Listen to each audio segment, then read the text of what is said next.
روزہ کن لوگوں پر فرض ہے؟ دیکھیں، پہلی بات تو یہ ہے کہ تمام عبادات اس وقت فرض ہوتی ہیں جب بندہ بالغ ہو جاتا ہے۔ بالغ نہ ہو تو اس پر کوئی عبادت فرض نہیں ہوتی۔ 10 سال کی عمر میں جو نماز نہ پڑھنے پر سزا دینے کا حکم ہے وہ عادت ڈالنے کے لیے ہے۔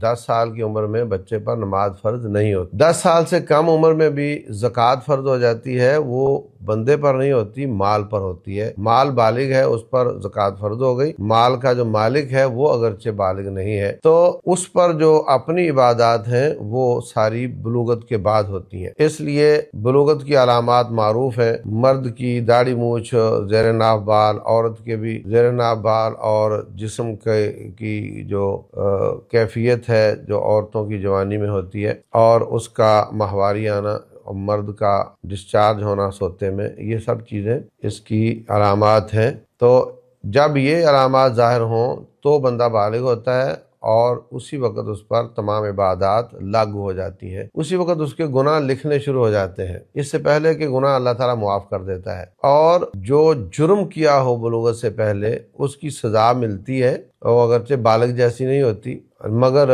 وہ گناہ اللہ تعالیٰ نہیں لکھتا ہے۔ بلوغت کے بعد ہی سارے کام شروع ہو جاتے ہیں، عبادات بھی، اور جرم کی اور گناہ کی سزا بھی، یا گناہ لکھنا بھی۔ واللہ اعلم۔